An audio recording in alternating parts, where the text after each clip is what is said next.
Hi, I'm Charles with AniCap. The story begins on an island where a group of hunters face off against several giant monster ants. Their leader gets up close and personal with one as he explains that they must hold the monsters back at all costs and they cannot retreat. This group is quickly overwhelmed by the overgrown insects and their leader begins to lose consciousness. One of the ants is snacking on his insides and the leader's life begins to fade away. Just then, a man rescues him from becoming ant food and shocks the leader with his unbelievably powerful healing magic. The leader screams as this man is about to be attacked as well, but he is quickly saved, and the man that saved him calls on his teammate to follow up his attack. This next teammate is an absolute beast as he smacks around the monsters. The first group realizes that they were just side characters all along, and they are amazed as it becomes very clear that these guys that came to rescue them are S-rank hunters. These guys finish off the red ants, but an even bigger albino ant appears. The attackers decide to engage the leader while leaving the wounded to the healer. These powerful warriors initiate the fight and use incredible teamwork to rip off the thing's face arms. The powerful S-rank warrior then uses one of these face arms to absolutely destroy the giant pigmentless ant. There is no time to celebrate though as the albino army arrives. It turns out that the giant powerful ant was just one of many, but these hunters fear nothing. The mage powers up his lightning, and the brute goes into roid rage mode, causing his giant muscles to destroy his clothes. Their fight can be seen from the city, where another man is glad that they were able to make it in time. This guy's name is Mr. Choi, and he is busy as the city seems to have a serious ant problem as well. He lights them up with some serious flames, leaving only the colorless ones. There's nothing to worry about though, as he has his team of exterminators to fight them. We then learn that over 10 years ago, portals that could connect to a different dimension suddenly appeared in the world.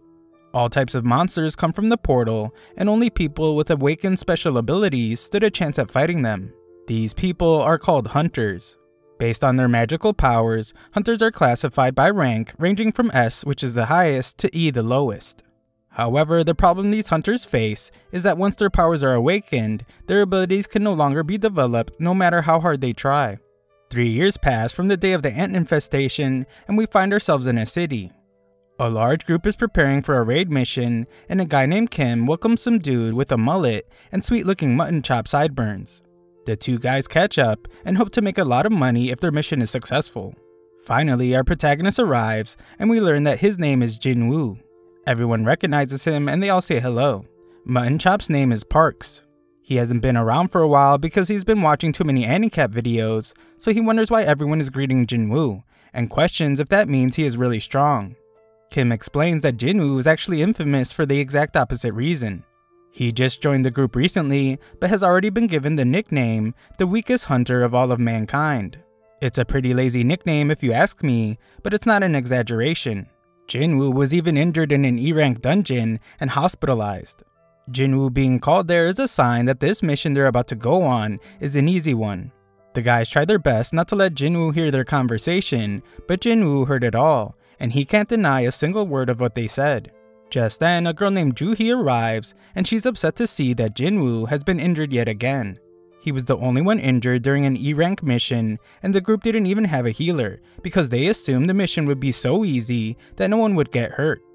Joo-hee is mad at his team, but Jin Woo has already accepted the fact that he's just too weak. He has already gotten used to it, but there's no time to throw a pity party as the next mission is about to begin. A man named Song-chi introduces himself to the team and proposes that he be the captain for this mission. He is the highest ranked hunter among them, so they are all glad to have him be their leader. With that decided, the mission begins and everyone starts entering the gate. Kim tells Jin Woo to sit close to the group so he doesn't get injured, and Joo-hee enters the gate with everyone else. Before Jin Woo enters, he takes a look at his pitiful, sorry excuse for a weapon. A small blade with little magical power. Our boy spent all his money on worthless NFTs and barely gets any income, so that's all he can afford. Jin Woo is determined to do better this time and enters the gate. Elsewhere, president of the Hunters Association named Go just finished a meeting with the government where he was told that they need to avoid something called dungeon break.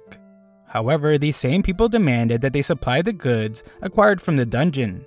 Those in the association make a living by reselling goods acquired from the dungeon, so he doesn't have a problem with the request. The crystals obtained from defeating magic beasts are known as magic gems, and they are sold in exchange for money. Back with Jin Woo, we see that he has somehow managed to obtain a magic gem. Of course, he is excited to finally have gotten one, but he must quickly defend himself from a goblin. This thing is relentless, and Jinwoo's blade shatters to pieces when he attacks it. The goblin stabs our boy, and Juhi just stands around screaming.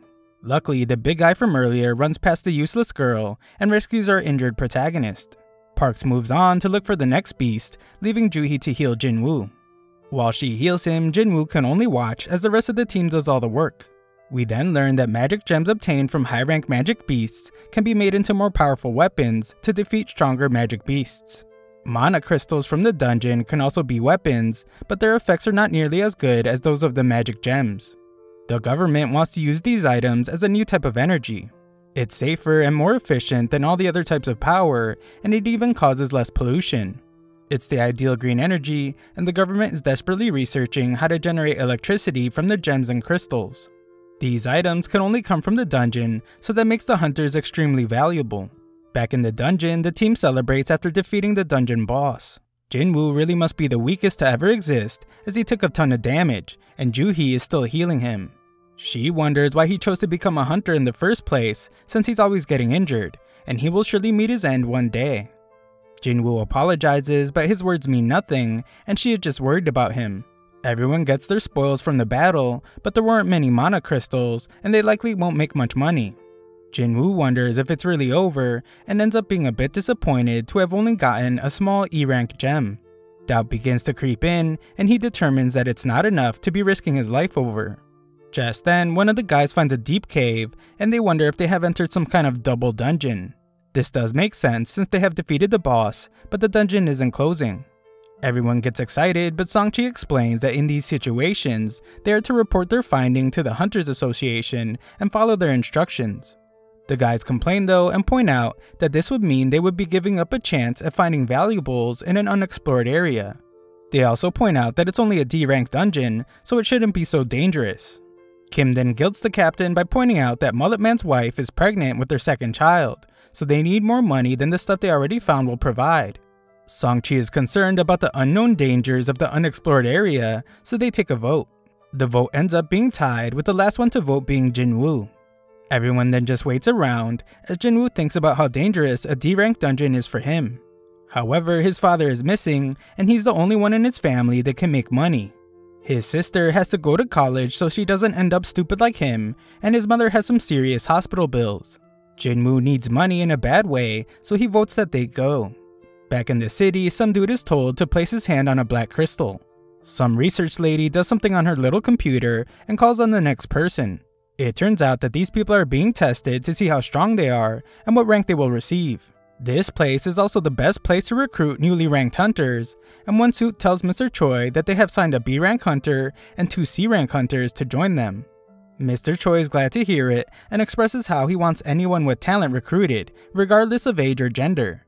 He is hoping to recruit all the best hunters, but he is sure that they already have one of the strongest in someone named Cha-hae. Elsewhere, some thieves steal a purse and prepare to run over a girl that's in their way. This girl fearlessly takes the purse from these guys, but doesn't even make a single expression, like it's just a normal day. This girl is Cha-hae, and everyone marvels at the famous S-rank hunter. She is practically a celebrity, but she can't handle all the attention. Her fans are amazed by her, and she takes off in the most over-the-top way possible. Back in the dungeon, Sanchi explains that the portal closes 1 hour after the boss is defeated, and they have already been walking through the cave for 40 minutes. Jinwoo apologizes to Juhi for forcing her to come along because of his vote, but she's more upset about how he doesn't worry more about his own life. If he had been stabbed even just a little bit higher, then he would not be alive. On top of that, she was barely able to heal his hands and feet. She just keeps scolding him, and he realizes that it's only because of the B-rank healer Juhi that he was able to survive. Jinwoo is very apologetic, so she explains that he can really apologize by treating her to a meal next time. Jinwoo is shocked by how forward she is being, but their little discussion is interrupted when the team finds the boss room. It's rare to find rooms with immense doors like this one, so something doesn't feel right. Kim refuses to go back empty-handed, so he is determined to enter, and the others join him. Back in the city, a group of hunters go through some kind of orientation as they watch a video of Go. He explains that the portal has existed for more than 10 years, and there are still many mysteries unsolved in the dungeon. Being a hunter is a dangerous profession, so even the most experienced ones cannot let their guard down during a raid mission. They cannot be arrogant, and there's one main key to surviving. That key is to be very cautious. Back in the dungeon, we see that this group of idiots have completely forgotten those words, and are entering the mysterious, dangerous, and completely unexplored room. These guys act super casual, like they're on some kind of field trip, as it's their first time seeing this type of dungeon. The statues seem to be at least a century old, and some are holding strange musical instruments. Jinwoo stares at the biggest one, and Juhee becomes uneasy with how eerily quiet it is in there. Everyone wonders where the boss is, and Songchi stares at what looks like a magic circle on the ground. His attention is called to a tablet with some ancient writing, and it has some commandments on it. It's all about worshipping some type of god, but Songchi is more concerned with something else. She is certain that she just saw the giant statue's eyes move, and it was looking right at them. Jinwoo thinks she's just losing her mind, but everyone is shocked when the door abruptly closes. One lady wonders if they are trapped, but some gym teacher looking guy shoves her out of the way. He knew going there was a mistake, and scolds them all for underestimating the dungeon. He tries to leave as he doesn't care about the treasures anymore, but the entire half of his body is instantly sliced off by one of the statues. Everyone is horrified, and they wonder if this statue is what they're supposed to be fighting. Jinwoo is the most shocked among them. The guy that just got wiped out in 1 second was a D-rank hunter. He was definitely stronger than an E-rank hunter like himself, so he knows that he has no chance against the statue. None of what's happening makes any sense to him, as this is supposed to be a D-rank dungeon. While everyone panics, Jinwoo comes to a terrifying realization. If that statue was able to move, then that might be true for the other statues. Jinwoo looks to the giant statue and is shocked when it looks right back at him. A look back into some of Jinwoo's history shows that he has been through many life and death situations. In his first mission, he was separated from his team and attacked. In another, he almost starved to death when trapped in a maze. He was also injured by an E-rank magic beast and hospitalized for weeks. Even the lowest ranked dungeons are life and death for him. Usually, hunters acquire gems, then use the money they get from them to buy stronger weapons. Those weapons are then used to defeat stronger beasts and get higher rewards. That isn't the case at all for Jinwoo though, as he has nothing more than a cheap little knife. If it ever gets damaged in a fight, then he has to fight barehanded. His clothes are worn down and his shoes have holes in them. He endures constant ridicule from others, and he does this dangerous job that doesn't even earn much. The only way he's able to survive is by looking for loopholes, and he does this by carefully observing everything around him. Back to the present, Jinwoo instantly senses the danger from the giant statue, but his warning to the others isn't fast enough. The giant unleashes a powerful beam from its eyes, causing massive destruction. The team is horrified and they can't believe what is happening. Juhee trembles in fear, and Jinwoo wonders how things ended up this way. They are trapped with no way out, and he's shocked to realize that he will be killed. Songchi instructs everyone to stay where they are, as the statue will surely attack again if they move. Juhee is too terrified to move, and Songchi disobeys his own orders to tell Jinwoo that he did a good job. If he hadn't noticed what was happening, then they would have all lost their lives. Songchi is a seriously tough guy, as Jinwoo is shocked to see that he is now one arm short. Jinwoo must stop the bleeding for him, as their healer Juhee is in the fetal position because she can't handle the pressure. She is actually a B-rank healer, but her cowardice makes it so she can only participate in easy raids. Songchi has taken part in many B-rank raids himself, so he can tell that this statue is an A-rank, or maybe even an S-rank. The tablet had things written about praising God or there would be consequences, so Jinwoo determines that this god it spoke of must be the statue. We then learn that 10 years ago, gates appeared all over the place and gave rise to a number of supernatural phenomena. An example of this are the people that awaken to special powers known as hunters. They are tasked with defeating the monsters in the dungeons, and a hunter's power once active never changes. At school, Jinwoo's sister tells some girl about how her brother's always getting hurt. This girl can't believe that Jinwoo is a hunter and remarks that she would be a better hunter than him. Back in the dungeon, Songchi wants to think of a plan to get out, but some dude gets really impatient. He just signed a contract to join some famous guild, so he can't afford to die there. This guy is confident that with his insane speed, that he can get away. This guy really does have amazing speed as he takes off running, but the statue absolutely disintegrates him, leaving only his really fast feet behind. This makes it pretty clear that this statue could wipe them out in an instant if it wanted to, and it would be easy for it too. That begs the question, why doesn't it just do it? Jinwoo realizes that it must have something to do with the first commandment, which is to revere God. Jinwoo stands up as he has come up with an idea and gets a real determined look on his face. Songchi is concerned but is amazed to see that from the look in Jinwoo's eyes, he hasn't given up on surviving this ordeal. Jinwoo looks the statue right in its eyes, but manages to stop it from attacking at the very last moment. He has figured something out and tells everyone to bow their heads. Jinwoo assumes that revering God means that as long as they keep their head low, it won't attack.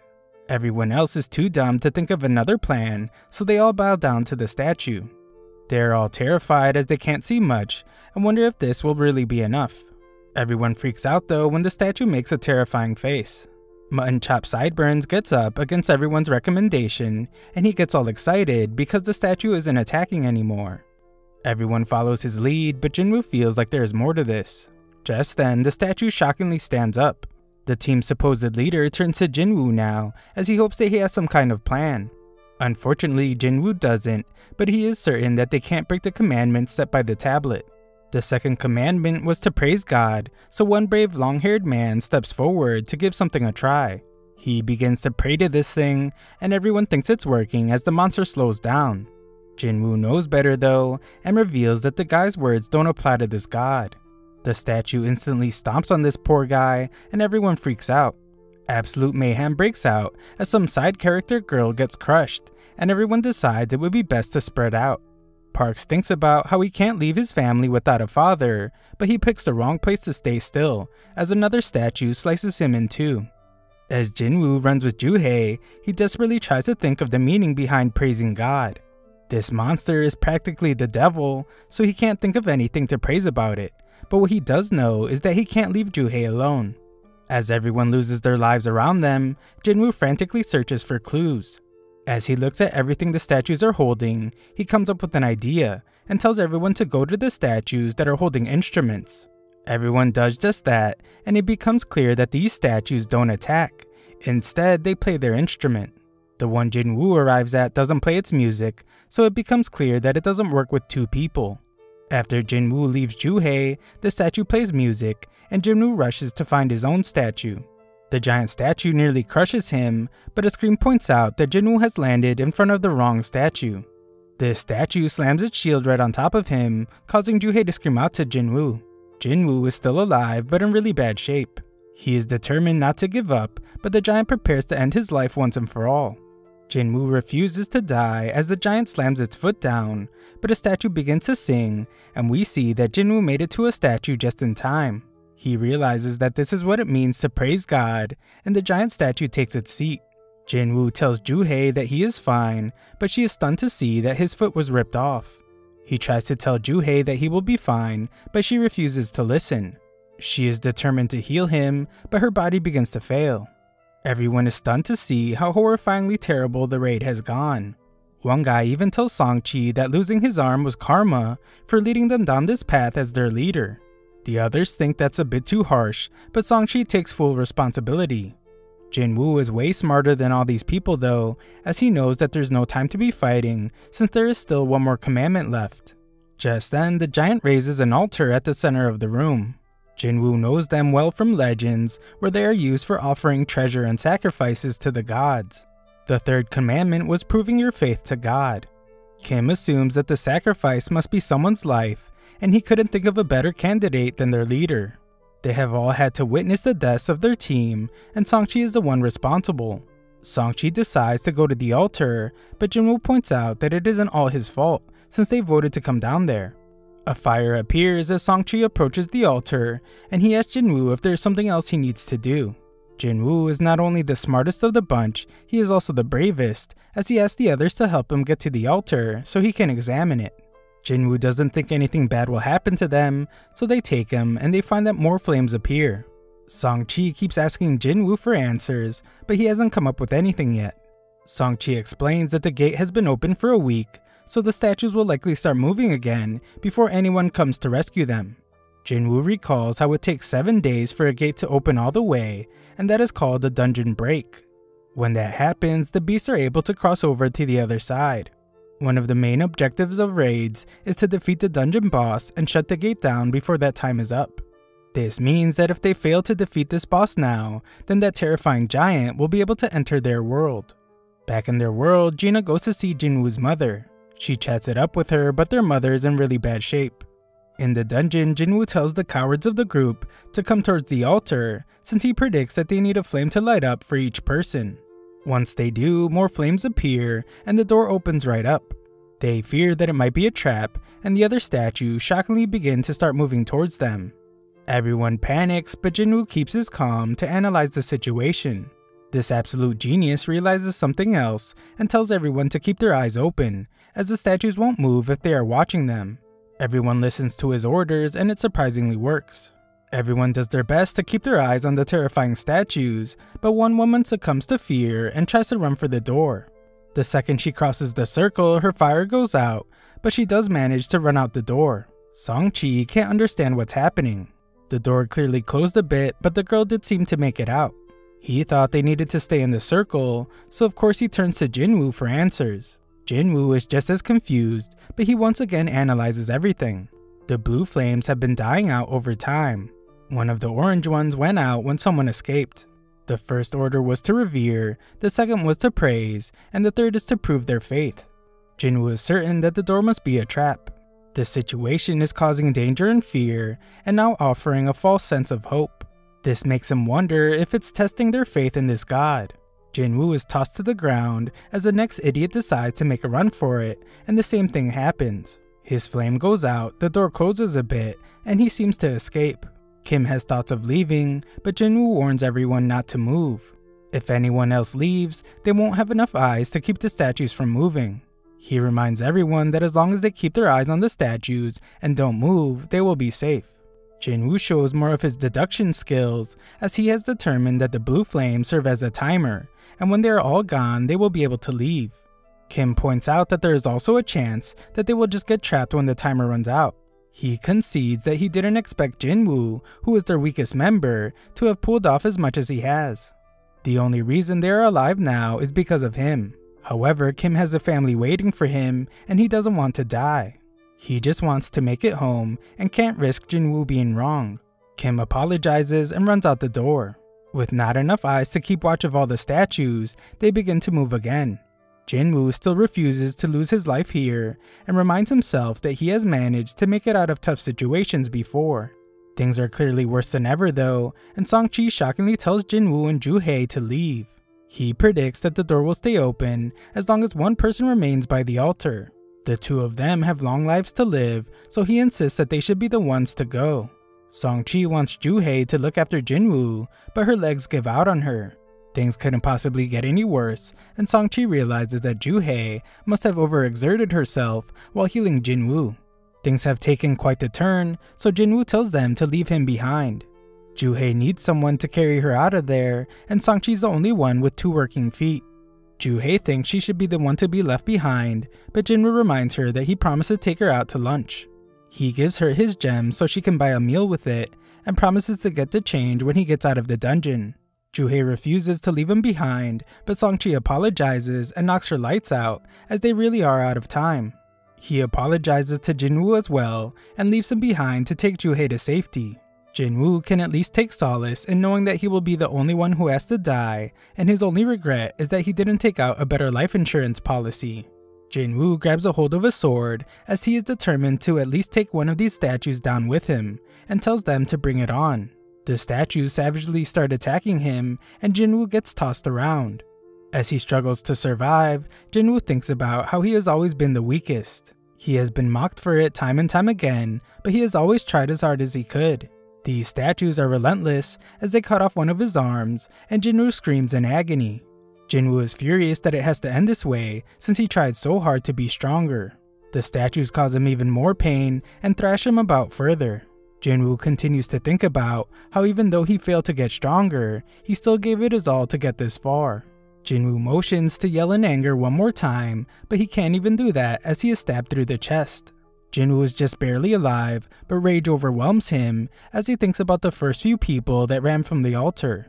They said they just couldn't take it anymore, but Jinwoo points out that they all felt that way, and all they were doing was justifying their own selfishness.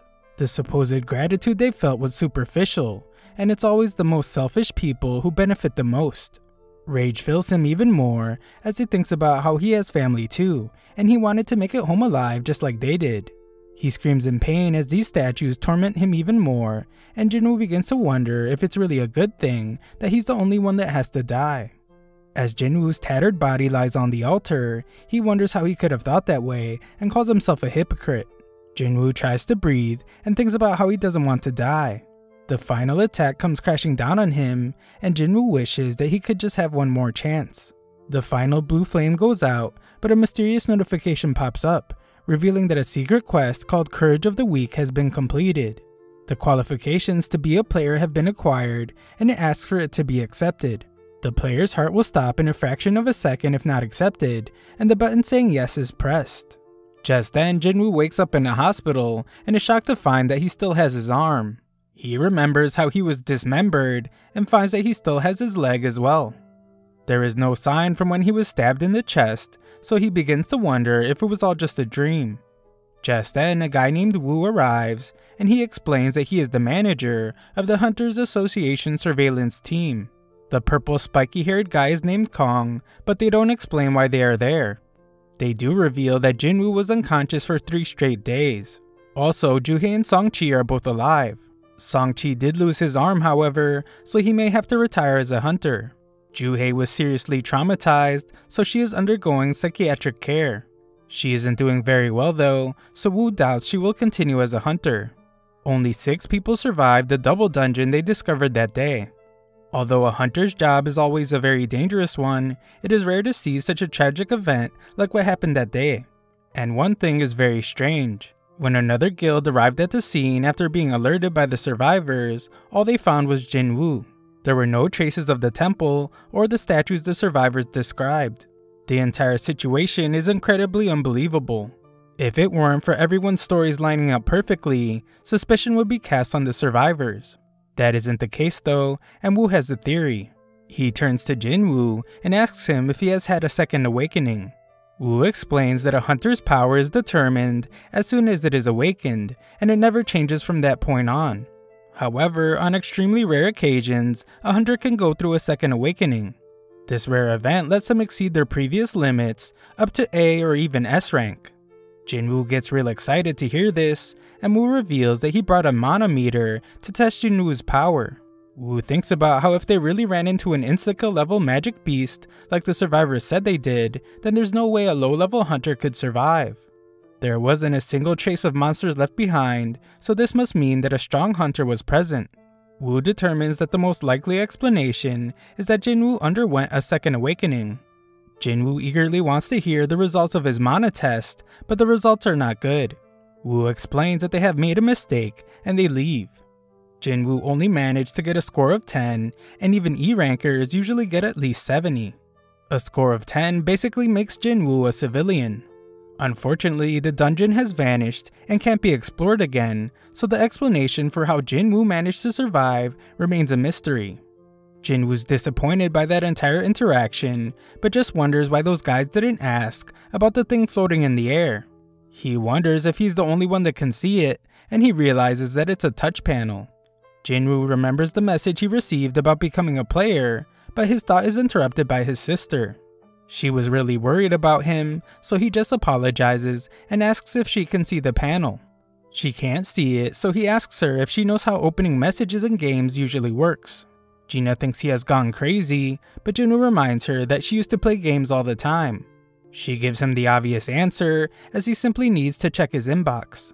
Just then, a notification reveals that Jinwoo has received a daily quest, which is strength training. After Gina leaves, our boy opens up a whole bunch of these panels. They reveal that the system is designed to assist the development of the player, and failure to comply with the system may result in a penalty. Rewards have also been delivered, but Jinwoo has no clue what any of this means.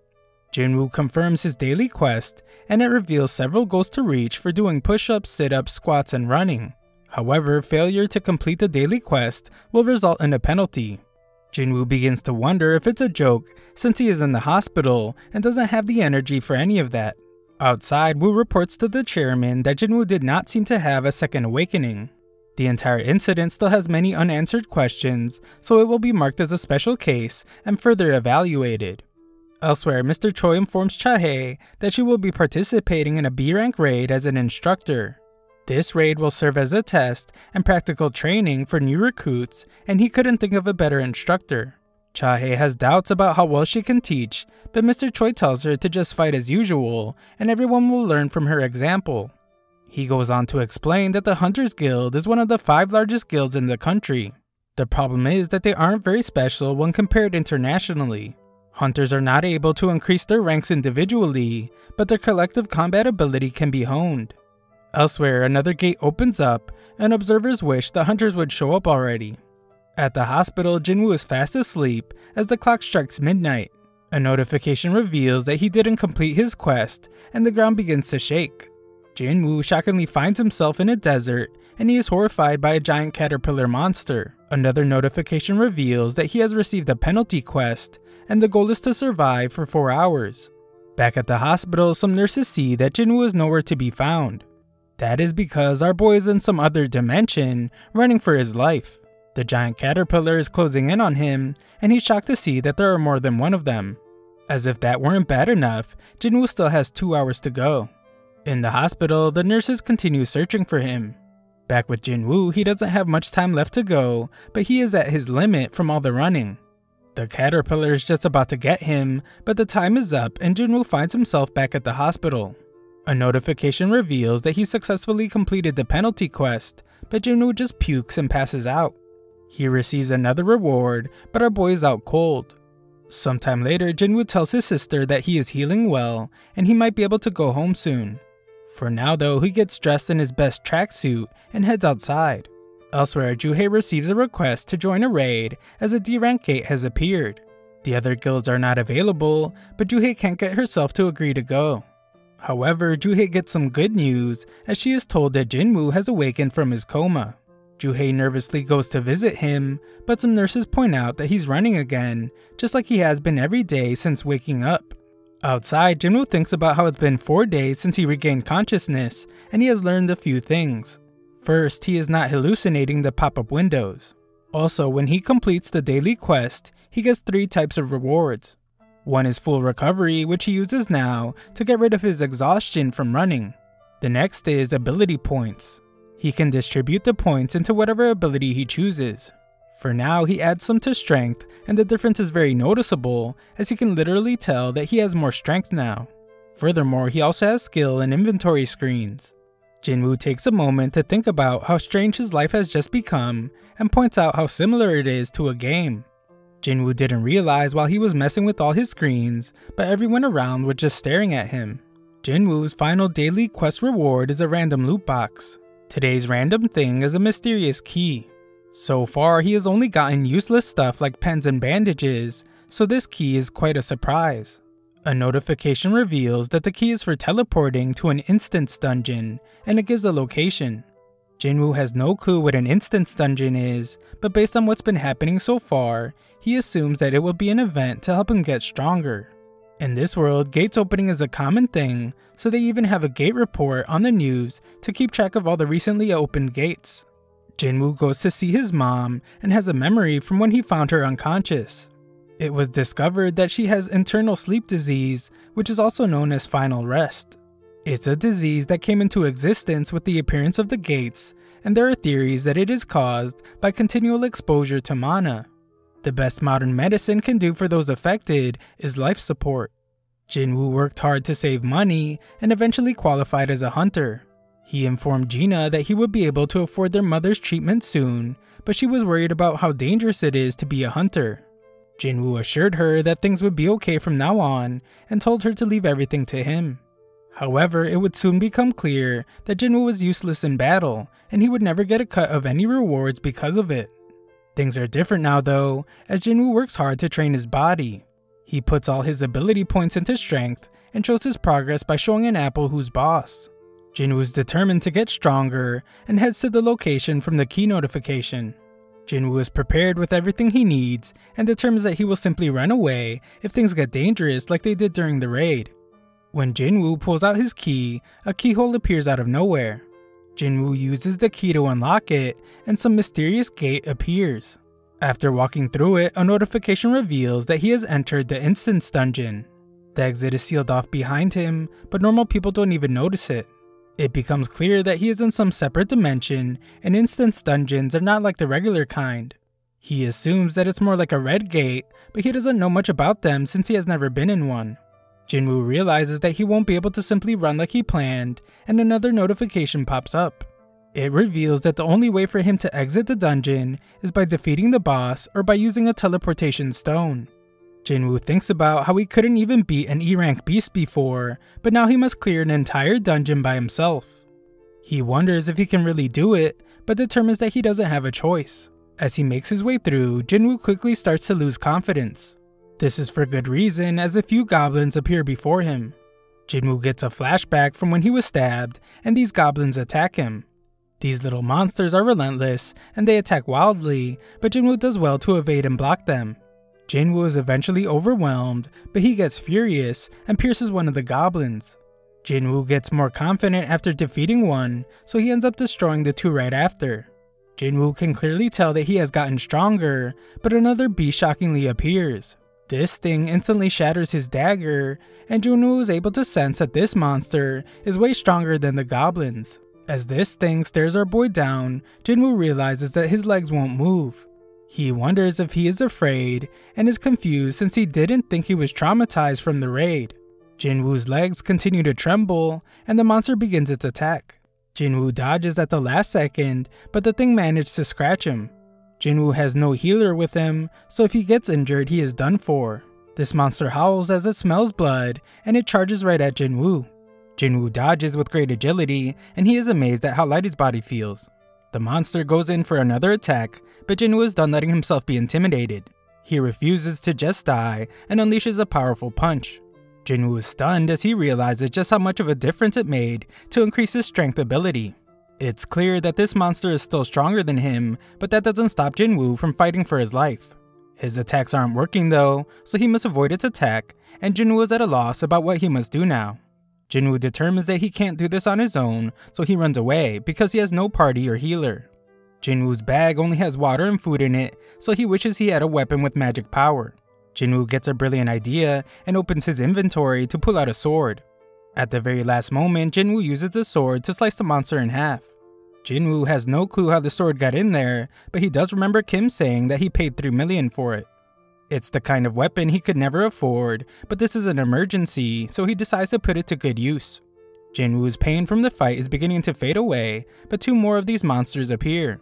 Jinwoo has a weapon now, so he isn't afraid, but he realizes that his sword is stuck.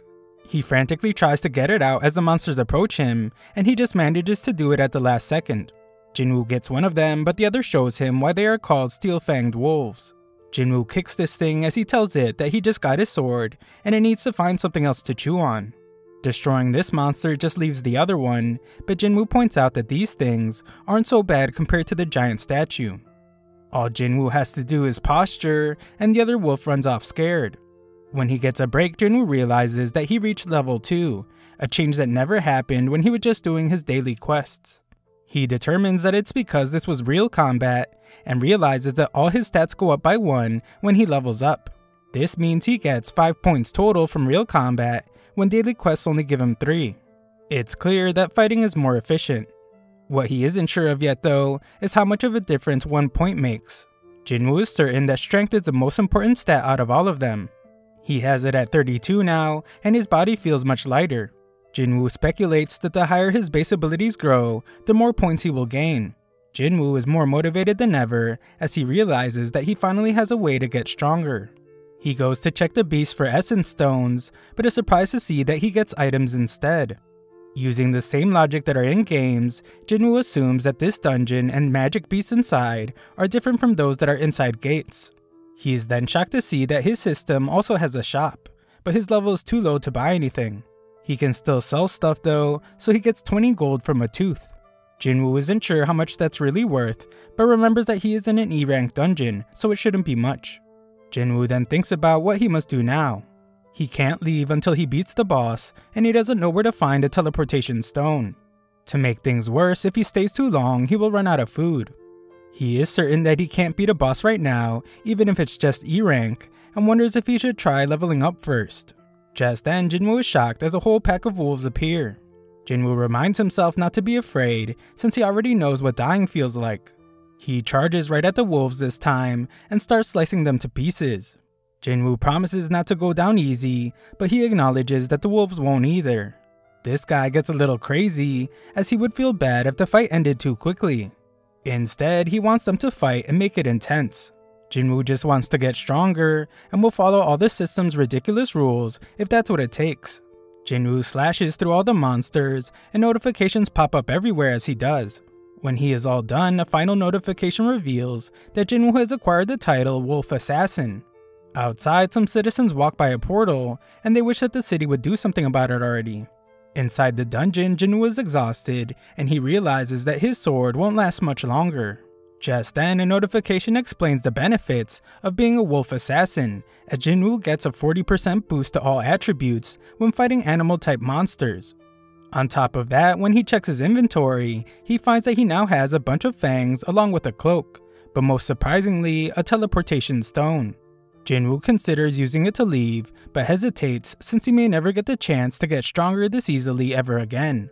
He has no way to know what will happen to this dungeon when he leaves, and it might even vanish. It could be like a limited time event like in a game, and it might disappear without a trace. Faced with this tough decision, Jinwoo decides to just move forward. Outside, Juhei receives a call from the Hunters Association, and is told that there was a dungeon break at a nearby gate. There is a shortage of healers, so they need her help, and Juhei feels guilty because it's the gate that she declined to help with earlier. She thinks about how hard Jinwoo worked and decides to help this time. As Jinwoo fights back in the dungeon, he realizes that the higher his level rose, the easier it became to defeat monsters. Also, the color of the text describing them changed. White seems to mean that they are relatively weak. Orange means they're equally strong with him, and red means that they are really strong. The wolves that were red at first are now white, so this means Jinwoo has already become much stronger. However, Jinwoo is certain that there's one monster down a staircase that he cannot fight against at his current level. Jinwoo's perception ability is higher now, so he can feel that something terrifying is down there. The monster down there is so powerful that it's giving him goosebumps. Jinwoo's sword is nearing its end, but he doesn't think he can level up any further in this area. His entire goal is to get stronger, so Jinwoo decides to just go down the stairs. When he reaches the bottom, something attacks him with so much speed that he barely has time to react. Jinwoo's sword is now broken in half, and a giant serpent appears before him. Jinwoo is shocked since even after all the leveling up he did, this monster's name is still orange to him. It's pretty clear that this snake is the boss, and there is no way his sword could penetrate its armored scales. He is sure that fighting without a weapon would be a death sentence for him, so Jinwoo uses his sword when the snake attacks. This giant snake really knows how to throw its weight into its attacks, so Jinwoo will have to find a way around its defenses. This thing's armor is way too thick, however, so all Jinwoo can do is run. The snake uses its tail like a whip, and Jinwoo knows that he is a goner if it lands a clean hit on him, so he does his best to block it. He takes some serious damage, but this creature is relentless. Jinwoo gets tossed around like a rag doll, and even ends up having an entire train launched at him. Jinwoo thought that he had gotten a bit stronger, but it is clearly not enough. The train nearly crushed him, and Jinwoo begins to question something. How much stronger does he have to get before it makes up for a life spent being a laughingstock? A look back shows when Jinwoo was told about how he was being called the weakest hunter of all mankind. Songchi was the one who told him, and he encouraged Jinwoo to prove them wrong. As the snake overwhelms him with its immense power, tossing him into a whole other area, Jinwoo realizes something. He was given that nickname because he was weak, and the same goes for why he was mocked. Jinwoo takes another look back, and thinks about how those that have overwhelming strength go into every situation with an advantage. As for the powerless, there is nothing they can do around the strong, besides quiver in fear and stand around hopelessly. Those that are weak get looked down upon. A person can be knowledgeable, creative, and considerate, but when faced with strength, none of it will save them. Jinwoo determines that kindness won't save him, so he must become strong. Using this new determination, Jinwoo jumps onto the snake. The ferocious monster throws him off, but Jinwoo once again vows to get stronger, and his body begins to glow. Jinwoo dodges the snake once more to strike it with his sword, but he is more determined now. Jinwoo compares how he feels now to the terror he felt back at the raid, and proclaims that this will be easier than that day. Jinwoo manages to use his sword to mount the snake again, but shockingly tosses it aside to hold onto it with his bare hands. Jinwoo acknowledges that he has focused specifically on increasing his strength since he earned this leveling system.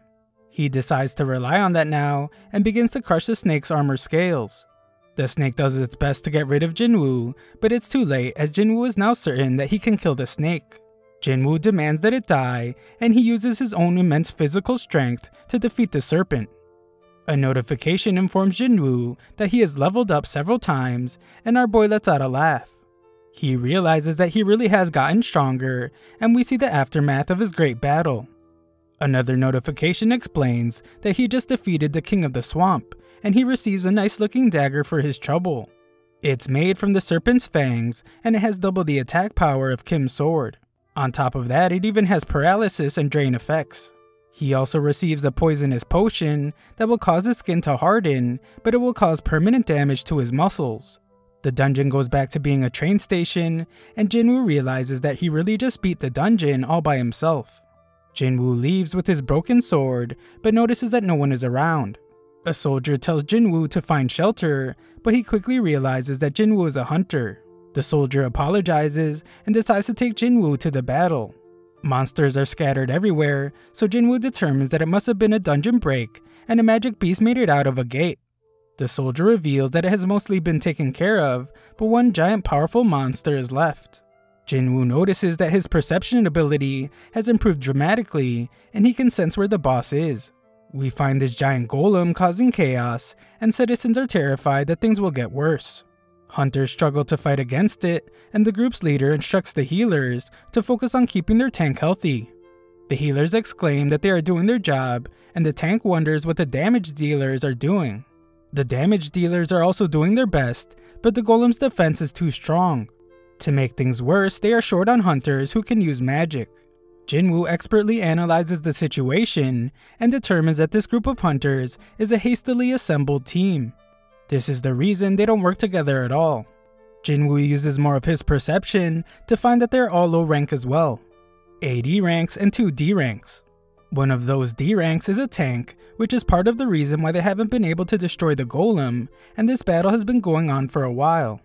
He analyzes the healers as well, and is shocked to find that Juhei is among them.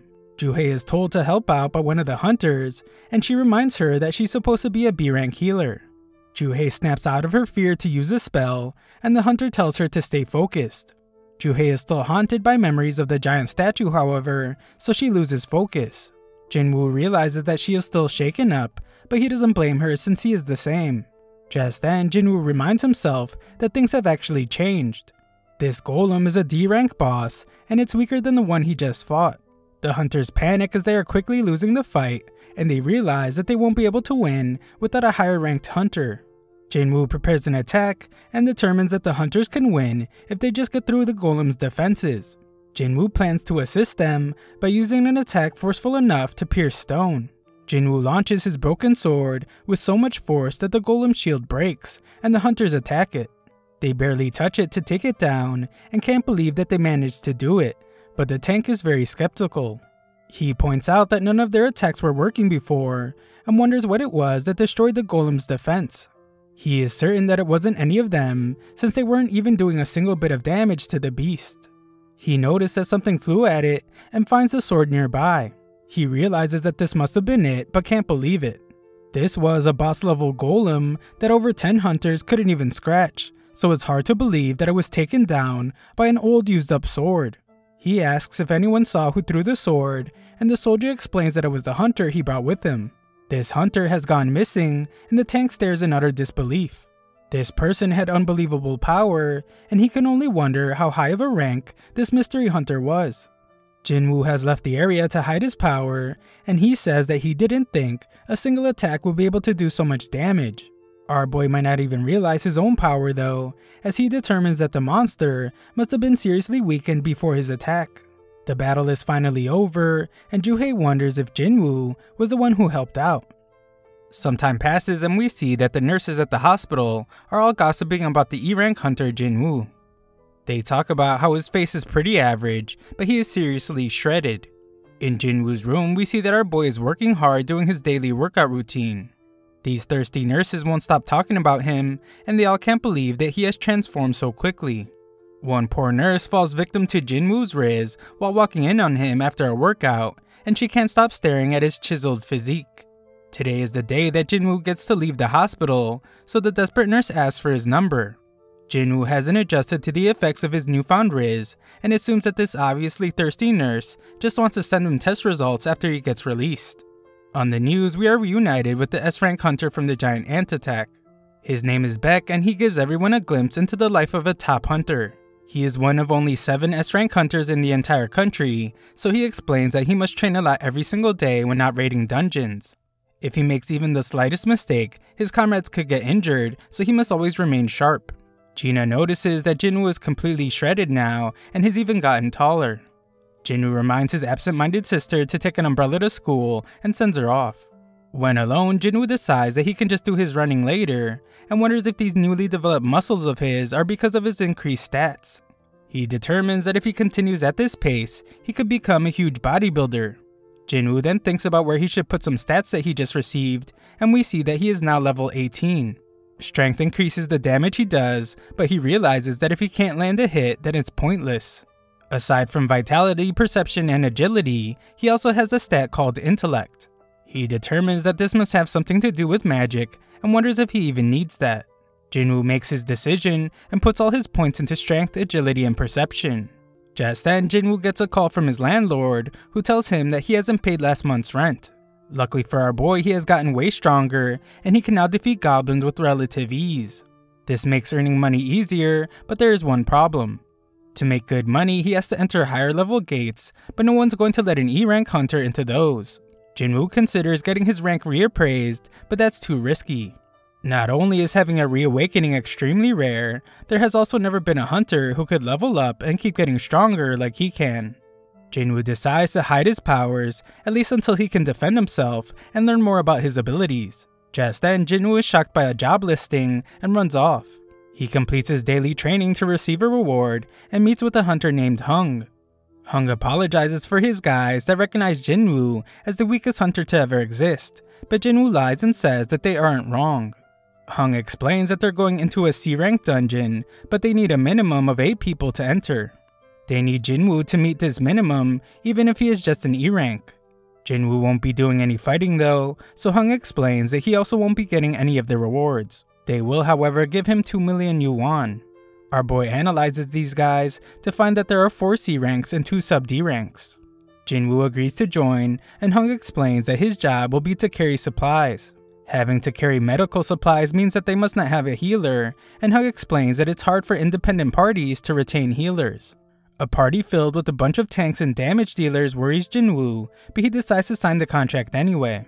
A 20-year-old D-rank named Yu introduces himself, and Jinwoo determines that this kid must be from a rich family because of his gear. Yu offers to keep Jinwoo safe, and our boy just continues to let everyone think that he is weak. Yu doesn't seem to realize that Jinwoo is a shredded monster, and wonders if he will be okay carrying all the heavy supplies. Jinwoo says he will be fine, and the kid starts rambling about the president who was overseeing this construction site. He fled overseas while embezzling 900 billion yuan and left everyone shocked. They all arrive at the strangely large gate and wonder if it's really just a C-rank dungeon. Yu wonders if they will really be okay, so Jinwoo explains that the size of the gate doesn't matter much. The level of magic power coming from within is the real indicator, and that's what the Hunters Association measures to assign a rank. Anything higher than a B rank is handled by bigger guilds, so this C rank one shouldn't be too difficult. Jinwoo knows all this because he has been a hunter for a while, but he thinks about how he has never actually tackled a C rank dungeon before. They enter the gate and use the light to see, but are shocked to find that there are no magical beasts inside. Most dungeons are covered in glowstones, but this one is pitch black. This darkness reminds Jinwoo of the temple entrance, and he informs Yu about all types of stones. There are essence stones that hunters recover from magic beasts, mana stones that can be mined from dungeons, and glowstones that light up the caves. Jinwoo then silences the talkative kid and reveals that there are magic beasts in this dungeon, they just haven't shown themselves yet. Our genius protagonist thinks about the monsters that lurk in large numbers in the darkness and are attracted to light. He realizes that they must be insect-type monsters and announces it to everyone. Everyone then panics as they realize that they're inside an ant's nest and they can hear the monsters approaching.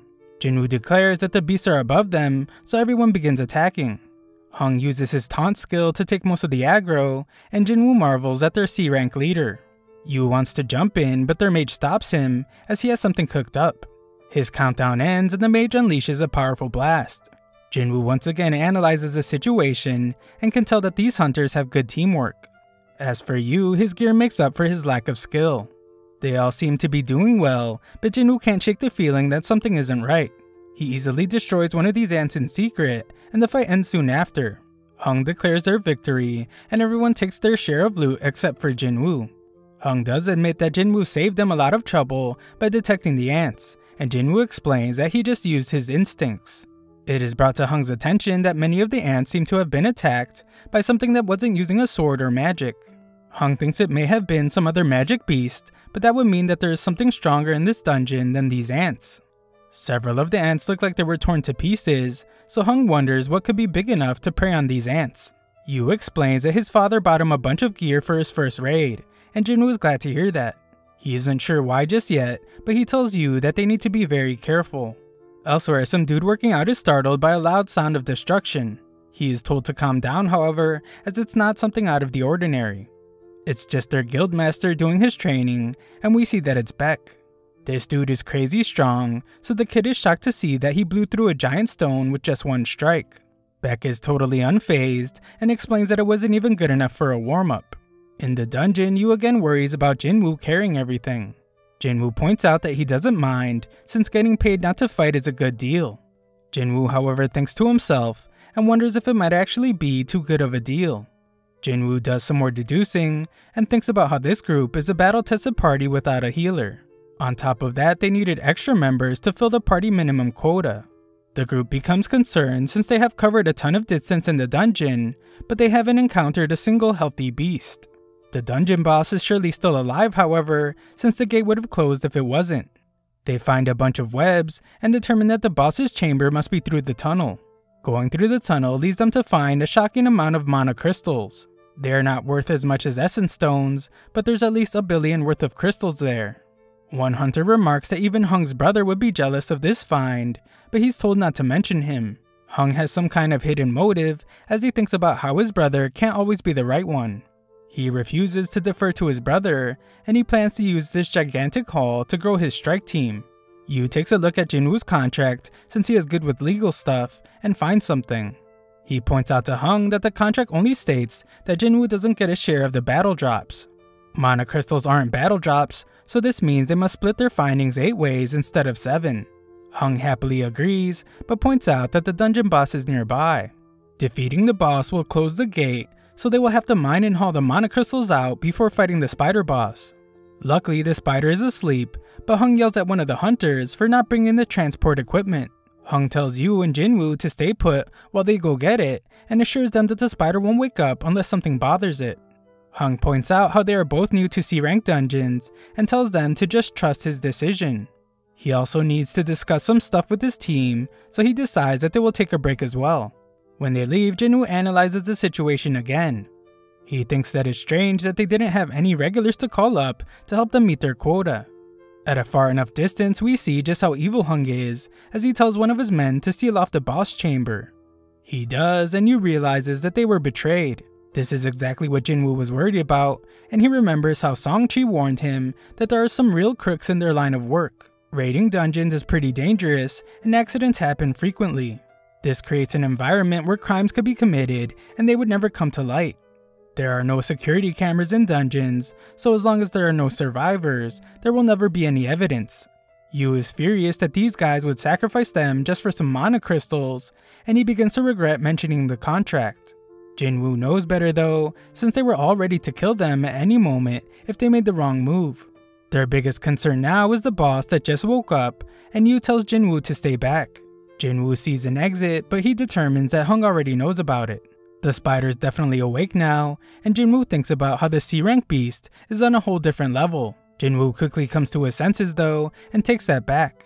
He takes the lead by telling Yu to stand back as he plans to fight this thing. Jinwoo then summons his weapon and declares that he will beat it. When Hung's group leaves the dungeon, the mage wonders why they didn't just kill the two newbies themselves. Hung explains that they couldn't risk waking up the spider since they wouldn't be able to harvest the mana crystals with it awake. He assures him that this plan will work though, since some guy with no experience and the weakest hunter to ever exist have no chance at surviving against the spider. The plan is to wait for the spider to eat them and fall asleep again.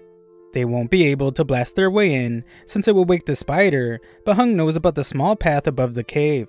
The worst case scenario is that the spider doesn't fall asleep after eating the newbies.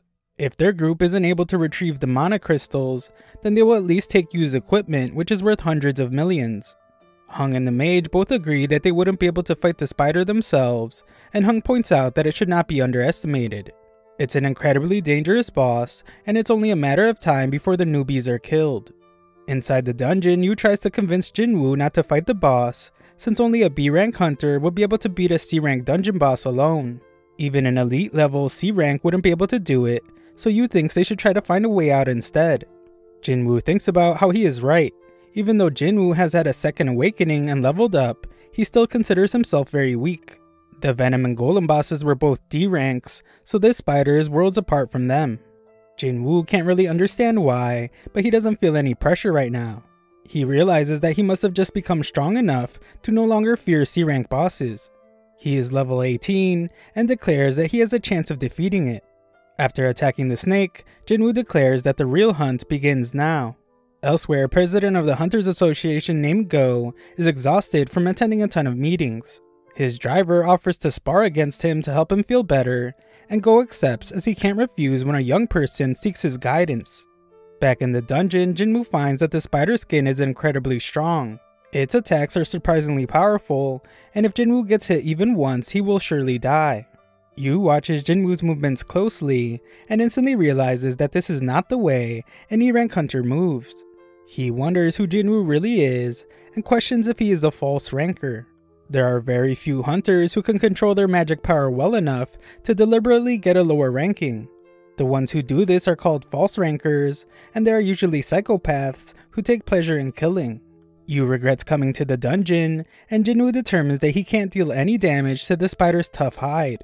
Jinwoo's fatigue is increasing rapidly, so he needs to end the fight soon. His dagger has paralysis and drain abilities, so he determines that they will be his key to victory. Jinwoo must use them on the spider's weak spot, but he's shocked when the spider reveals that it has an acid attack. Jinwoo has to close the distance, so he decides to use a new skill called Dash. He uses it to land an attack on the spider's face, but his dagger's debuffs get cancelled out.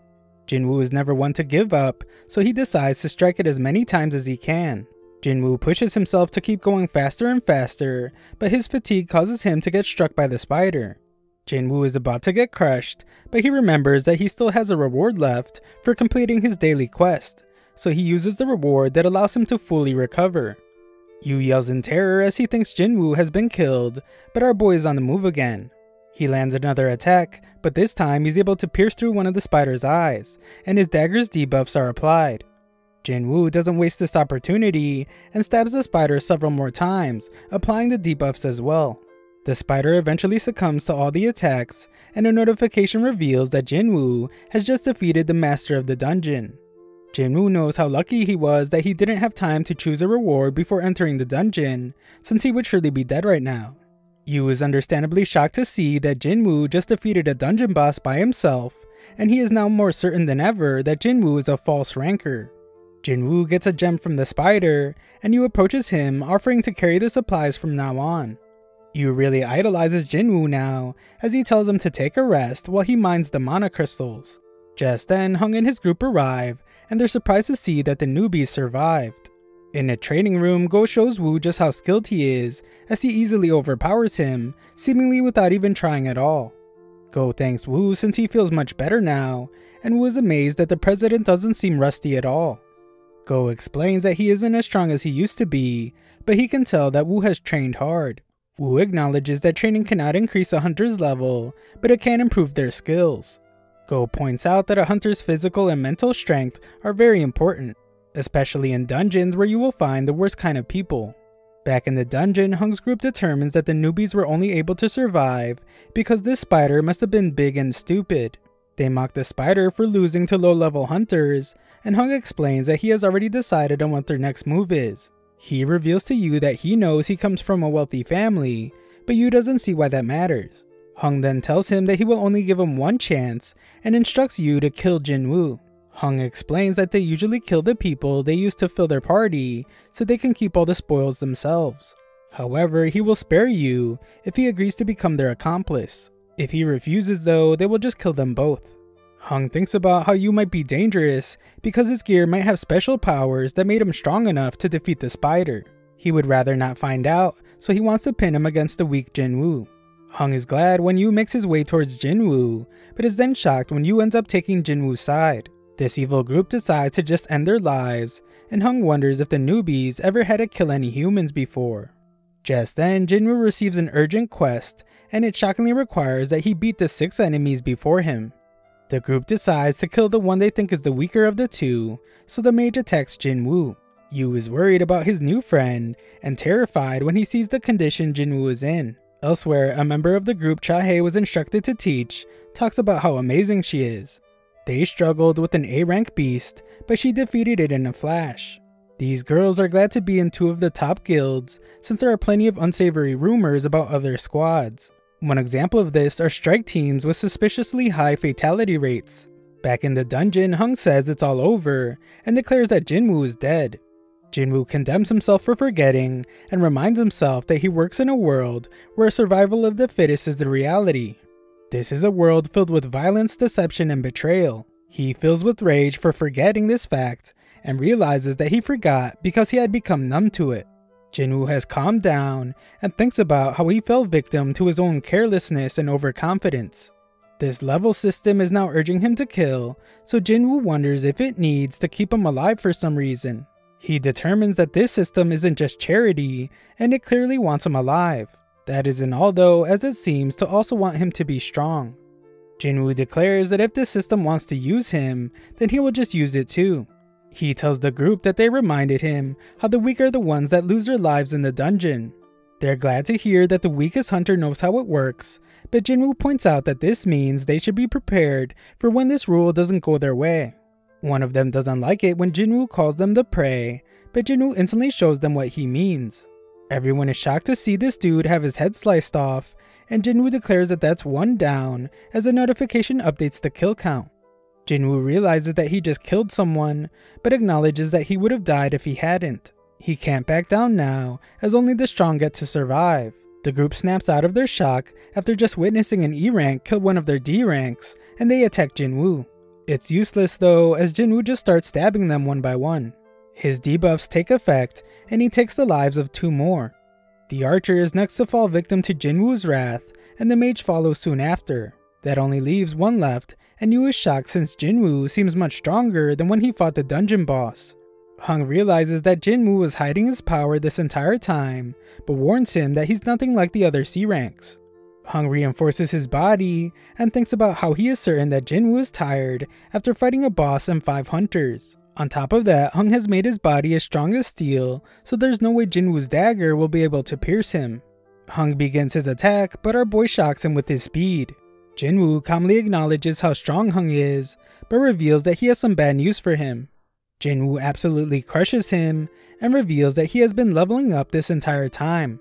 Hung realizes that Jinwoo is definitely not an E rank, and offers to pay him double. Jinwoo points out that Hung tried to kill him 3 times, and scoffs at how he now wants mercy. Hung tries to say that Jinwoo won't get away with this, but Jinwoo reminds him that he was the one that said whatever happens in a dungeon never gets out. Hung makes one last effort to threaten him, but Jinwoo just ends his life. Jinwoo's quest is complete, but the dungeon begins to collapse since the boss was defeated. When they get out, they report that they were the only ones to survive the fight against the spider. The official is suspicious since they were the lowest level members, but she gets distracted by Yu's gear. Jinwoo can't believe he was rewarded for what he just did, and notices that he received a murderous intent skill. It puts enemies in a state of panic, and cuts all their abilities in half. The simple-minded official determines that Yu survived because of his gear, and assumes that the E-rank Jinwoo just hid somewhere. Yu praises Jinwoo on a job well done, and it begins to rain. Yu wonders if something is wrong, but the very calm Jinwoo explains that he's just glad that he gave his sister an umbrella. Elsewhere, Woo is told about the incident where 6 hunters died, and only 2 level hunters survived. It's pretty common for hunters to flee dungeons when they are outmatched, but he is surprised to hear that the surviving hunters defeated the dungeon boss before they left. Woo interrupts this guy before he can explain further, but he is then shocked when he is told that one of the survivors was Jinwoo. Woo sees that this involves the infamous Hung, which makes it clear why this report was brought to him. Jinwoo returns home and informs his sister that he will be able to take care of their mother's hospital bills for a while. Gina assumes that he received a big payday from his last raid, but she points out how he doesn't seem injured at all. She concludes that he must have had a strong team and they made it easy to defeat the bad guys. Jinwoo concedes that it really was easy. Not just how much stronger he was than them, but when it came time to end their lives, he didn't hesitate at all. The old him would have looked for a way to escape, but the new Jinwoo was angry at them for thinking that they even had a chance against him. He wonders if leveling up has made him more bold, but reminds himself that they were humans, not dungeon monsters. Gina snaps him out of it, and he reminds himself why he's getting stronger. It's so he can stay alive and support his family, so he would do what he did in that dungeon again if he had to. Just then, a harmful substance is detected in his body, and he realizes that it's what he's drinking. Jinwoo continues drinking, but he realizes that he isn't getting drunk at all. Just then, a notification reveals a reward he received from the double dungeon. It disables toxic and abnormal conditions, and gives him improved regenerative abilities. He was too busy to check his rewards from that day, but it explains why he regrew his arm. Later, Jinwoo meets with Yu, who thanks him for saving his life. Jinwoo doesn't think this kid owes him anything though, since Yu hasn't told anyone about what really happened in that dungeon. Yu reveals that he's putting together a strike team, but Jinwoo rejects him before he can even ask him to join.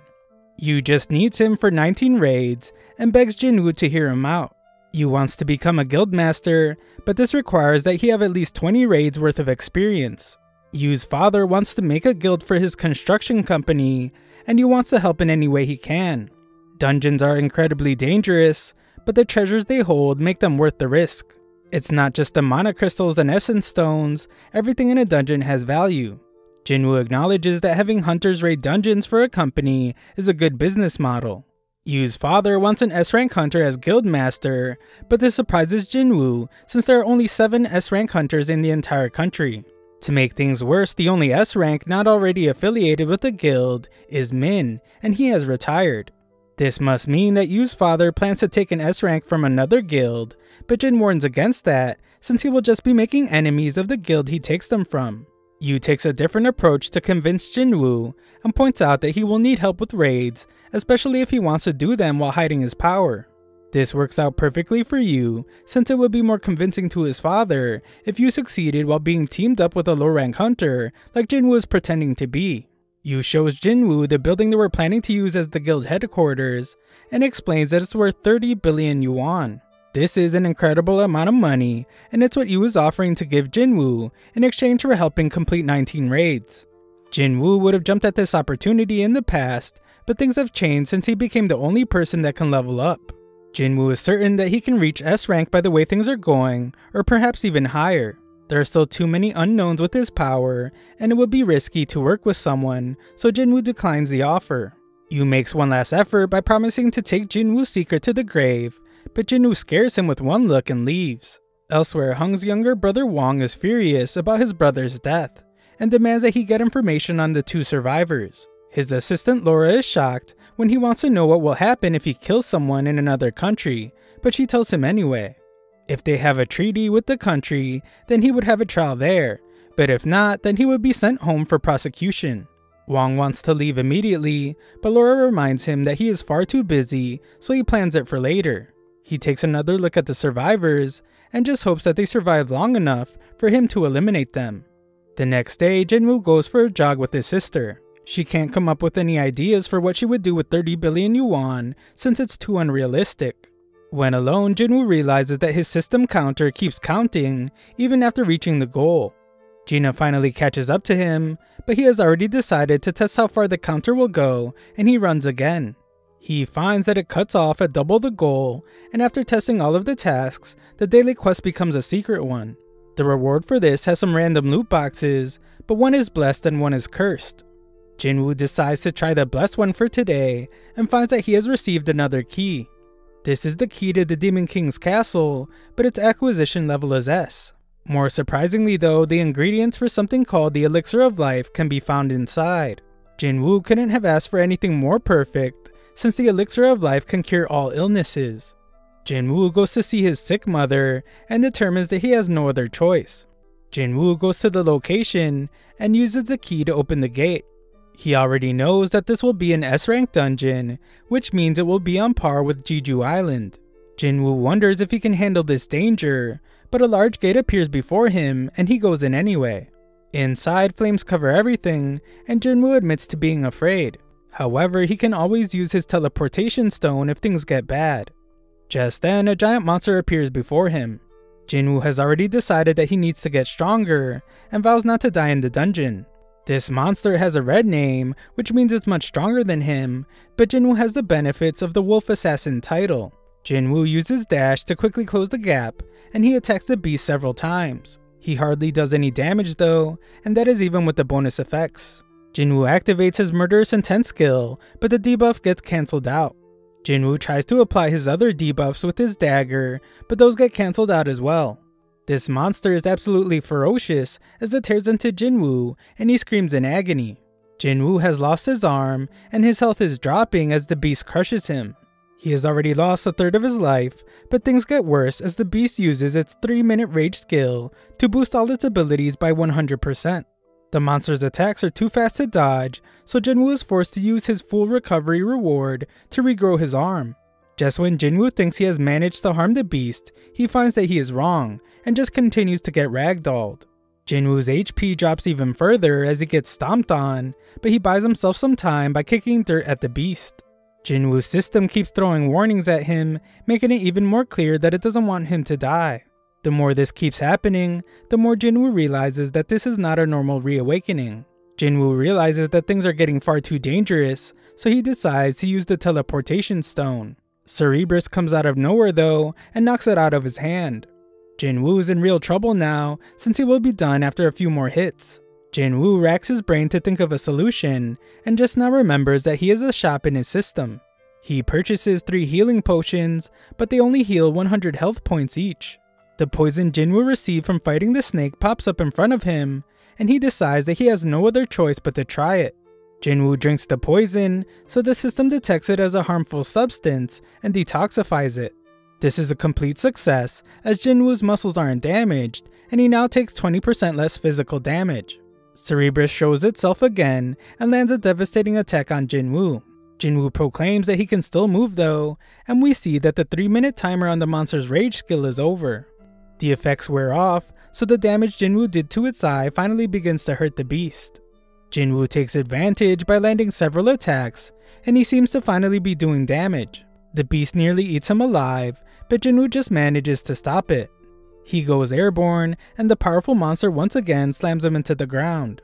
Jinwoo finds himself in a terrible spot once again, as he has nearly lost all his health, and Cerberus is crushing him between his teeth. Jinwoo still finds the strength inside himself to fight back, and stabs the beast several times even as it thrashes him around. Jinwoo keeps attacking, and uses all his strength on one final attack. This proves to be the final blow as Cerberus comes crashing down, and a notification reveals that Jinwoo has just defeated Hell's Gatekeeper. Jinwoo levels up several times, and his wounds are healed. Eliminating the Gatekeeper gives Jinwoo the key to the demon's castle. Jinwoo assumes that it is what Cerberus was protecting, but he is then surprised by a mysterious notification. It's the formula for the Elixir of Life, and it requires 3 ingredients that can be found in the castle. His fight against Cerberus has helped him gauge his current strength, so Jinwoo realizes something. If he were to go into the demon's castle now, he would surely die. Jinwoo concludes that he can't do it now, but he promises to return soon. Afterwards, Jinwoo goes to visit his mother and wonders if he will really be able to cure his mother's eternal sleep disease. He doesn't have any of the 3 ingredients needed to make the Elixir of Life, but at least he knows where they are. However, trying to enter the castle at his current level would only lead to his death. That is why he must level up and become stronger. To help with this, Jinwoo decides to go with Yu on the 19 C-rank raids he described earlier. Jinwoo only has one condition, but Yu is shocked when Jinwoo explains that the two of them must do the raids alone. It would just be the two of them, but Yu points out that C-rank gates require that at least 8 team members enter. Jinwoo wants them to take Hung's strategy, so they will hire enough hunters to meet the quota. Yu is hesitant to agree, since it could be risky. Jinwoo points out that just the two of them defeating 19 raids would be incredibly impressive, and Yu's entire goal is to impress his father. Yu emphatically agrees, and declares that he will take care of everything. Elsewhere, Chae does some exercise by running around in circles, and takes a moment to replenish her body's vital fluids with some water. She tells the person stalking her to come out of hiding, so some guy named Yoon introduces himself. Elsewhere, Yu's father tells Yu that things have changed dramatically since the gates appeared 10 years ago. The world's infrastructure can't even operate anymore without the resources from the dungeons. Hunters are the only ones capable of retrieving these vital resources, so they are vital as well and are overseen by the Hunters Association. The association is responsible for a lot of things, including managing the gates, but they are not the ones that benefit the most. The vast majority of the vital resources from the dungeons are collected by the guilds, so they have become extremely wealthy. The Hunters Guild, White Tiger Guild, Reaper Guild, Fame Guild, and the Knights Guild are the 5 largest guilds in the country. They have a monopoly on all dungeon-related profits, but Yu's father does not plan to allow that to continue. The establishment of their own guild is crucial to accomplishing his goal. Yu thinks about how risky it would be to hire an unknown S-rank to be partner with his brother, but that could be fixed if his father chose him as the guild leader instead. At a park, Jinwoo does some running of his own, and he notices that any extra exercise he does is no longer counted. That cursed loot box he was offered before is no longer available. Jinwoo pulls out the normal loot box in the hopes that he will find something valuable, but he is disappointed when it only gives him a bingo card. Some time passes as Jinwoo continues training, but he realizes that the 3 points he is getting don't really change much anymore since he is a higher level. Yu still has a lot to prepare before they can enter the C-rank dungeons, but Jinwoo realizes something. If he can enter the penalty zone again, then he might be able to fight the centipede he encountered before. Jinwoo realizes that the fight might be harder than he thinks, and there's no guarantee that he will be able to get experience points from it. Just then, Jinwoo receives a notification for him to join a D-rank mission. It's from the Hunters Association though, so this means he won't be able to fight alone. At some dojo, Songchi finishes up teaching some kid a lesson. The kid wishes he would have fought Songchi at his best, but Songchi points out that he can't change the fact that he only has one arm now. Songchi gets a notification to join a raid, but the kid wonders why he doesn't just retire already. Songchi has some pretty terrible memories and is missing a pretty important part of his body, so the kid apologizes for making him feel bad. Songchi explains that his best years are behind him, but he would like to spend his remaining years contributing to society. Elsewhere, we find a kid playing while her cowardly father Kim watches her. He receives the notification as well and determines that he now has his next raid. His wife reminds him that he barely survived his last raid, and she would like for him to consider doing something else. Kim reminds her that their kid will be starting school soon, so they need the money. He assures her that everything will be fine though, since the Hunters Association doesn't send low-ranked hunters into dangerous missions. The last time was the only exception, so this whole family says how much they love each other. Elsewhere, Beck is furious about having to do a pointless interview. He gets even more upset when Mr. Choi tries to flatter him, but he calms down when Choi points out that he was the most suitable person for the job. The reason why Choi called him to his office was to inform him that Yujin Construction is starting their own guild. Beck already knows all this, so he demands that Choi tell him what he's really there for. In Juhei's room, her mother tells her to give up on being a hunter. Juhei is a B-rank hunter, but her mother still thinks she will just get in everyone's way. She wants Juhei to just come home, but this enrages Juhei, and she declares that her mother needs to stop trying to run her life. Juhei declares that she can make her own decisions, and she proves it by hanging up on her. Juhei agrees that she might be getting in the way, but she would still like to try and get better. Just then, we see that she also received a notification about the D-rank raid. Back at the office, Chae passes by Beck, and she tells Choi that she was approached by a scout. He was from Yujin Construction, and they want her to join them as their guildmaster. She of course declined the offer, but she is curious about what he spoke to Beck about. Beck is hanging out at a bar, and he thinks back to the conversation.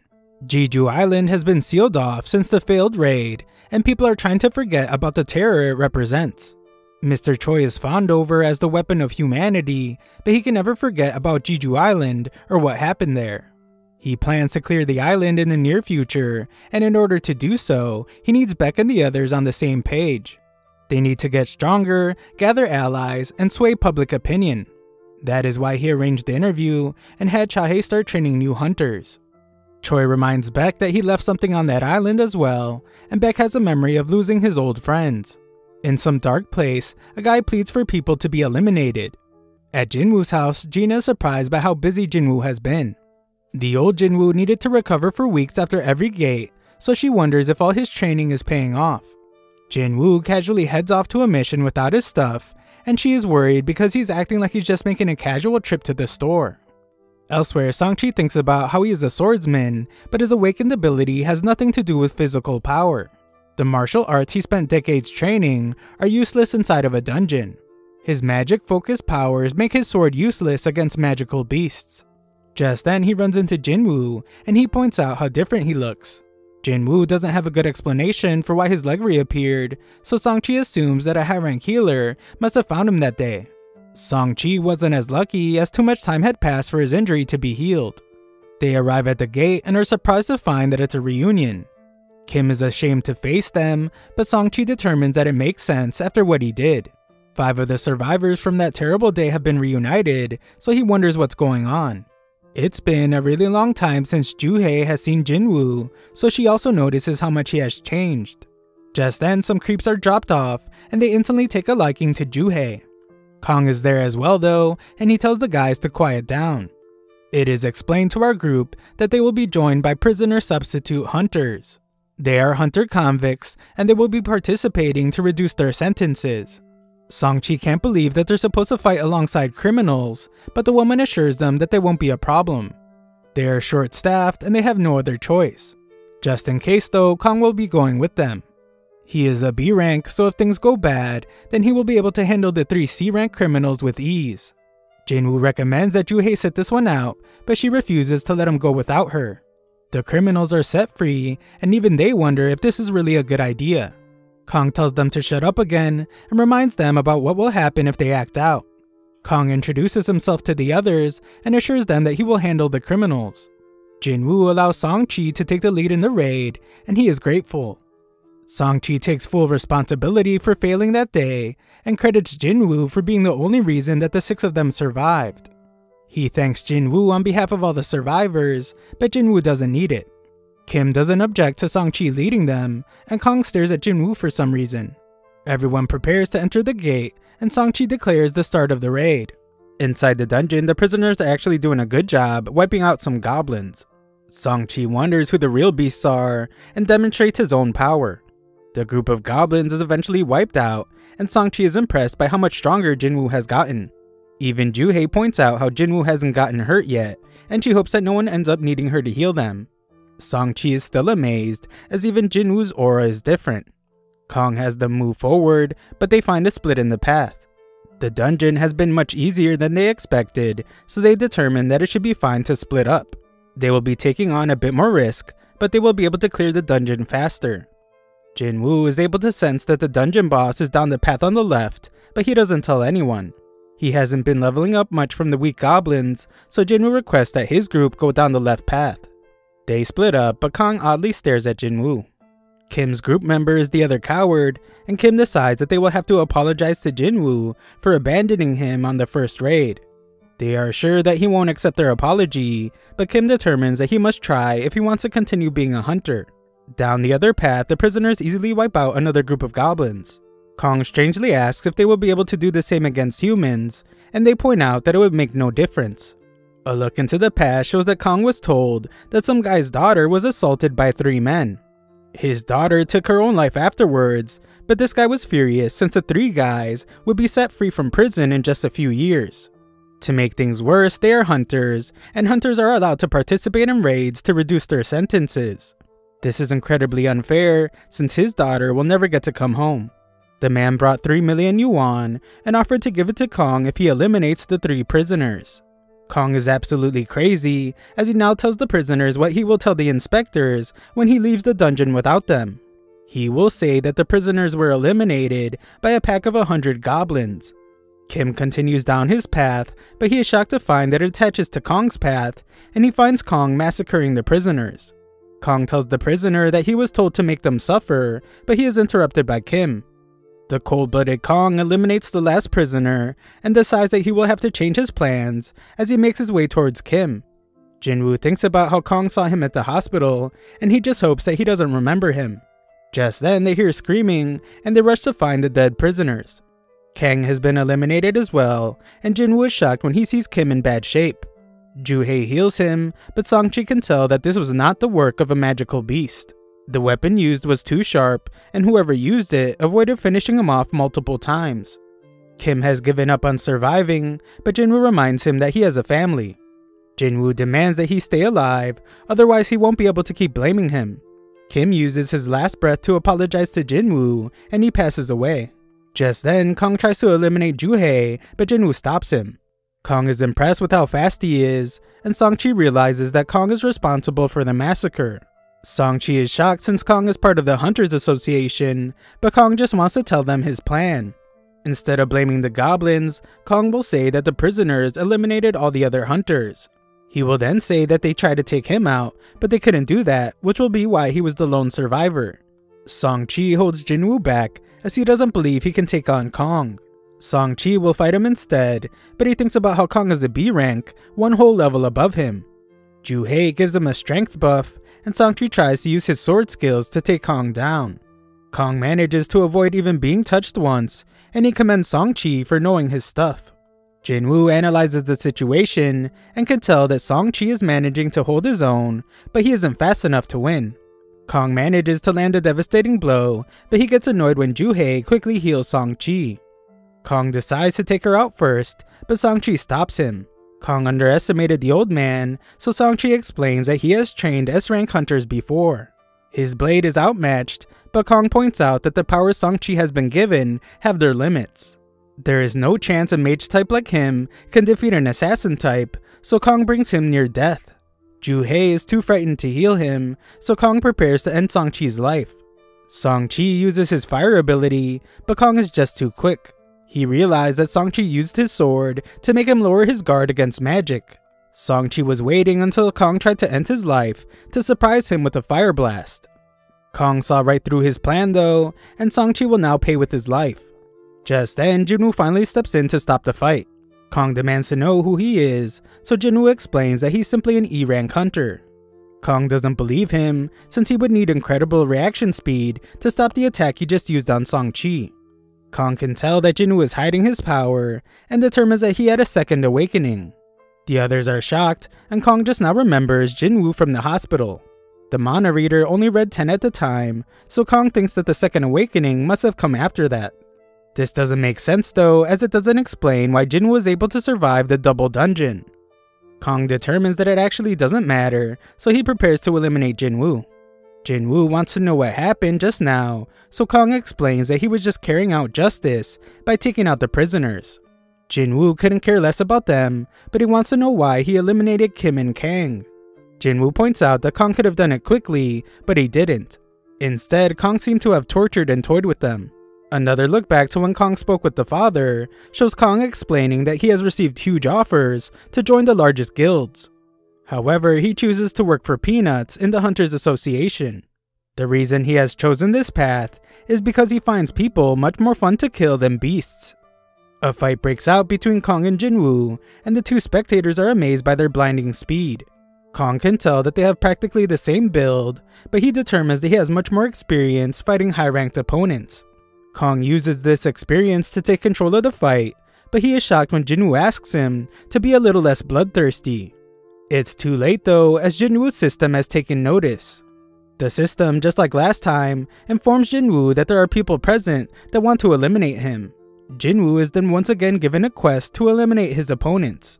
Jinwoo is engulfed by a dark power, but Kong is confused since he thinks he should have the advantage in this fight. Jinwoo instantly attacks, and Kong is shocked when he realizes that he has been poisoned. The two continue fighting, but Kong has something special to show him as well, and he disappears. He explains that this is the stealth skill. It conceals the sight, sound, and even his smell. Only a tiny fraction of hunters can obtain this skill, and no one knows he has it. Kong manages to hurt Jinwoo, and he tells the others to stay back and wait for their turn. Kong is certain that Jinwoo won't be able to do much now with an injured leg, but he is shocked when Jinwoo instantly heals himself. Kong is in disbelief since he has never heard of a combat hunter who could also use healing magic. Jinwoo is completely unpredictable, and this makes him very dangerous. Jinwoo has seriously changed, as he explains that he just lost another one of his emotions, and now he doesn't even need to get angry to kill filth like Kong. Kong realizes that Jinwoo has taken human lives before, and Kim is shocked to hear this. He determines that Jinwoo has probably had to make some tough decisions in a short amount of time, and that is why his appearance was not the only thing that changed. Kong moves in to continue attacking, but he is shocked when Jinwoo is able to track him just by sensing his bloodlust. Kong still has a trick up his sleeve, but everything stops when Jinwoo activates his murderous intent skill. Kong is surrounded by darkness, and he is stunned when Jinwoo's blade pierces his chest. As Kong's life fades away, he points out that he and Jinwoo are the same. They are both killing machines, and the only reason why he is dying is because he was simply weaker than Jinwoo. Kong still wants to know what Jinwoo is. He has assassin skills, healing, and debuffs, and Kong has never heard of someone like that. Jinwoo doesn't tell him anything, but Kong points out that Jinwoo was able to eliminate him, so his E-ranked act is over. Jinwoo decides to tell him something, and just explains that he is someone that gets stronger with every fight. Kong can tell that Jinwoo will keep getting stronger and stronger, but he has a warning for him. If he goes too far searching for more and more power, that same power might take control of him. Jinwoo's quest is complete and he gets some rewards. Jinwoo has noticed that the stronger he gets, the more he feels like something inside of him is falling apart. His friends thank him for saving them, but Jinwoo tells them to leave the dungeon. They are shocked to hear that Jinwoo plans to clear the dungeon alone, but they realize that he is strong enough to do it. Outside, Woo is shocked to hear that Kong was killing in secret. He is shown the only survivors of the mission Kong was on, and he's surprised to find that one of them is Jinwoo. He apologizes for what happened, but more importantly, he wants to know who was the one that defeated Kong. Jinwoo realizes that he won't be able to keep his secret anymore, which means he will have to cancel his deal with you. Just before he admits to everything, Song-chi lies and says that he was the one that eliminated Kong. Song-chi is only a C rank, so he explains that he only won the fight because he had the help of a healer. Woo is skeptical as Kong was a top B rank hunter, but he accepts Song-chi's answer. Just then, Jinwoo reminds himself that he cannot get overconfident. He couldn't tell before, but Woo is an A rank hunter. He can sense his immense power now, and he can tell that at his current strength, he wouldn't stand a chance against this guy in a fight.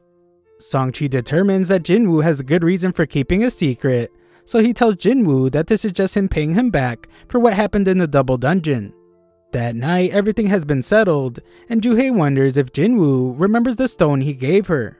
Thanks for watching my recap. Sign up to my free newsletter if you want to show some support to the channel. Link is in the description.